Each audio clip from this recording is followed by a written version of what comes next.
Abba love and cookie stories. Hello, ഇന്നത്തെ പുതിയൊരു വീഡിയോയിലോട്ട് പുതിയൊരു റെസിപ്പിയിലോട്ട് എല്ലാവർക്കും സ്വാഗതം. ഇന്ന് ഞാൻ തംബ്നെയിലിൽ പറഞ്ഞ പോലെ തന്നെ കൊഴുക്കട്ടയാണ് കേട്ടോ പരിചയപ്പെടുത്തുന്നത്. അതും ഒരു സ്പെഷ്യലായിട്ടുള്ളൊരു കൊഴുക്കട്ടയാണ്. സാധാരണ നമ്മൾ ഉണ്ടാക്കിയെടുക്കാറുള്ള കൊഴുക്കട്ട അതുപോലെയല്ല. അപ്പോൾ അതിനായിട്ട് ഞാനിവിടെ മധുരക്കിഴങ്ങാണ് കേട്ടോ എക്സ്ട്രാ ആയിട്ട് ഉപയോഗിക്കുന്നത്. മധുരക്കിഴങ്ങ് ഇതുപോലെ ഇങ്ങനെ മുറിച്ചെടുത്തിട്ട് നമുക്ക് കുക്കറിലോട്ട് ആദ്യം തന്നെ ഒന്ന് ഇട്ട് കൊടുക്കുക. ആവശ്യത്തിനുള്ള വെള്ളം കൂടി ഒഴിച്ച് കൊടുക്കുക. എന്നിട്ടിത് ഉപ്പ് ഇട്ടിട്ട് നന്നായിട്ടൊന്ന് പുഴുങ്ങിയെടുക്കണം കേട്ടോ.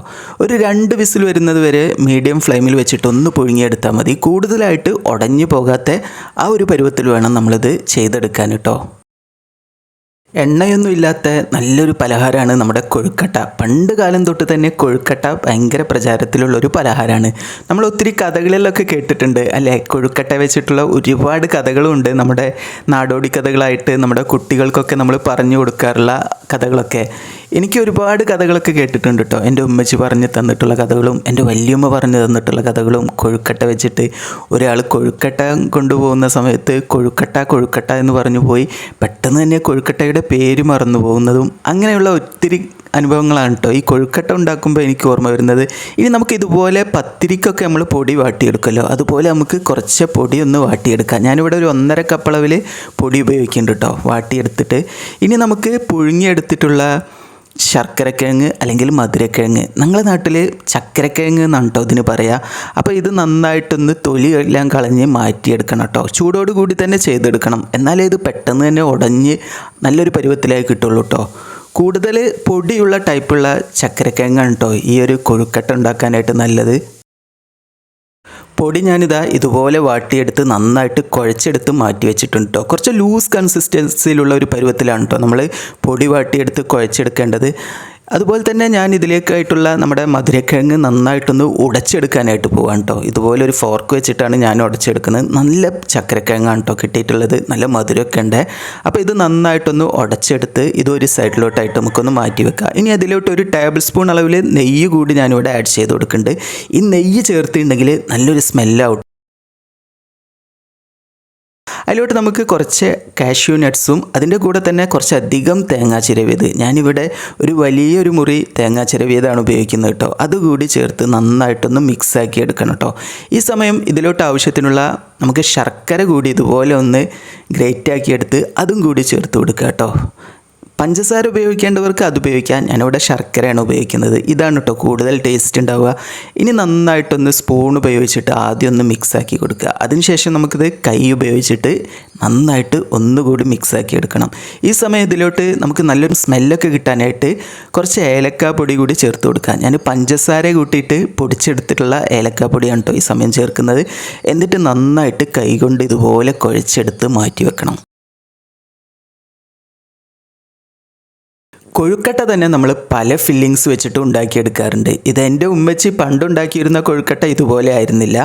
പണ്ട് തേങ്ങയെല്ലാം ചിരവിയെടുത്തിട്ട് ശർക്കര പാനിയാക്കിയെടുക്കും. അതിലോട്ട് ഈ തേങ്ങ ചിരവിയത് ഇട്ട് കൊടുത്ത് അതിൻ്റെ കൂടെ കുറച്ച് നെയ്യ് ഒഴിച്ചു കൊടുത്ത് ഏലക്കാപ്പൊടി ഇട്ട് കൊടുത്ത് കുറച്ച് നല്ല ജീരകം ഇട്ട് കൊടുത്ത് ആ ഒരു രീതിയിലാണ് കേട്ടോ അതിലേക്കായിട്ടുള്ള ഫില്ലിങ്സ് ഉണ്ടാക്കിയിരുന്നത്.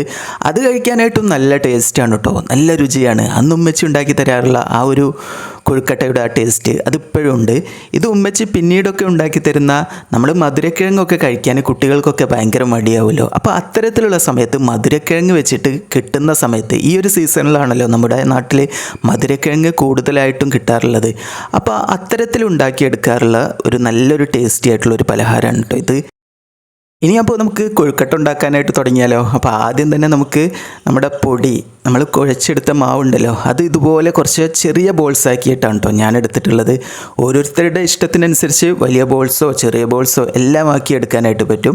ഞാൻ കുറച്ച് ചെറിയ ബോൾസ് ആക്കിയിട്ടാണ് എടുത്തിട്ടുള്ളത്. കാരണം കുട്ടികൾക്കൊക്കെ കഴിക്കാനായിട്ട് ഇതുപോലെ ചെറുതാണല്ലോ വളരെ നല്ലത്. വലുതാവുമ്പോൾ ചിലപ്പോൾ അവർ വേസ്റ്റ് ആക്കിയിട്ട് പോയാലോ. അപ്പോൾ അതുകൊണ്ട് ഈ ഒരു പരുവത്തിലുള്ള ബോൾസ് ആക്കി എടുത്തിട്ട് അതിലോട്ട് നമുക്ക് ഇതുപോലെ ഇങ്ങനെ ഫില്ലിങ്സ് വെച്ച് കൊടുത്ത് ആദ്യം തന്നെ നമുക്ക് ഇതുപോലെ ഇങ്ങനെ കൂട്ടി കൊടുക്കുക.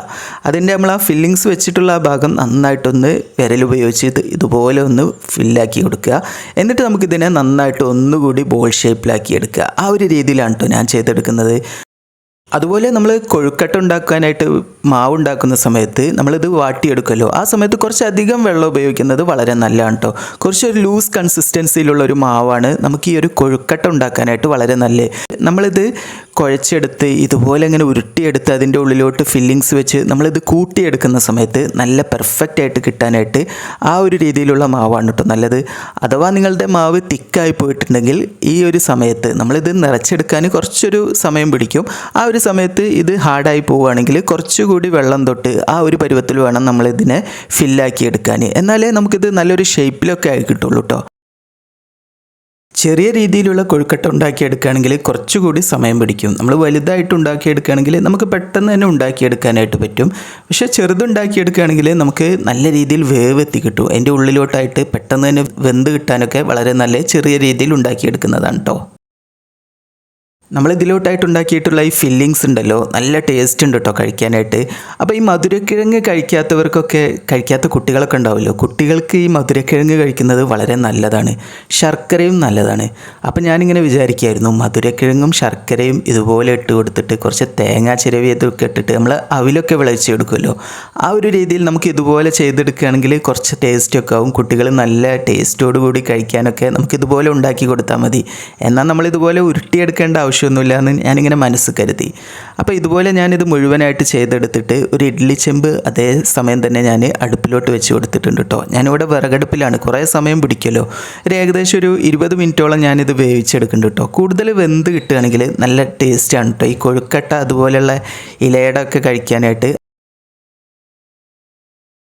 ഇനി നമുക്കിത് നേരെ അടുപ്പിലോട്ട് വെച്ചിട്ട് പുഴുങ്ങിയെടുക്കാം കേട്ടോ. പുഴുങ്ങിയെടുക്കേണ്ടത് ഏകദേശം ഒരു 20 മിനിറ്റ് നേരത്തോളം നമ്മളിതിനെ ഫുൾ ഫ്ലെയിമിൽ വെച്ചിട്ട്, ഗ്യാസ് അടുപ്പിലാണെങ്കിൽ ഫുൾ ഫ്ലെയിമിൽ വെച്ചിട്ട് പുഴുങ്ങിയെടുക്കണം. നമ്മൾ കൊഴുക്കട്ട ഉണ്ടാക്കുന്നതിന് മുമ്പായിട്ട് അതിലൊരു വാഴയില വെച്ച് കൊടുക്കുക. എന്നിട്ട് അതിൻ്റെ മുകളിലോട്ട് ഈ കൊഴുക്കട്ട വെച്ച് കൊടുത്ത് ഈ കുക്കർ ആവി വെന്ന് തുറക്കുന്ന സമയത്ത് നല്ലൊരു സ്മെല്ലായിരിക്കും കേട്ടോ.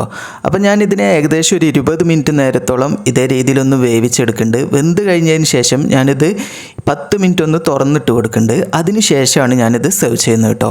ഇതുപോലെ ഇങ്ങനെ സെർവ് ചെയ്യുകയാണെങ്കിൽ നല്ല ചൂടോടുകൂടി കഴിക്കേണ്ടവർക്ക് നല്ല ടേസ്റ്റ് ആയിരിക്കും. അത് കഴിഞ്ഞ് ചൂടാറി കഴിക്കുമ്പോൾ അതിന് വേറെ നല്ല ടേസ്റ്റാണ് കേട്ടോ. ഇതേ രീതിയിൽ നിങ്ങൾ എല്ലാവരും ഒന്ന് ഉണ്ടാക്കി നോക്കി അതിൻ്റെ അഭിപ്രായം താഴെ കാണുന്ന കമൻറ്റ് ബോക്സിൽ എന്നെ എഴുതി അറിയിക്കാൻ മറക്കരുത്. എൻ്റെ ചാനൽ ആദ്യമായിട്ട് കാണുന്നവരാണെങ്കിൽ സബ്സ്ക്രൈബ് ചെയ്ത് സപ്പോർട്ട് ചെയ്യാനായിട്ട് മറക്കരുത്. കൂടെ തന്നെ ആ ബെൽ ബട്ടൺ ഒന്ന് എനാബിൾ ചെയ്യാനായിട്ട് മറക്കരുത്. ഇനി നമുക്ക് പുതിയൊരു വീഡിയോയിൽ കാണാം. താങ്ക്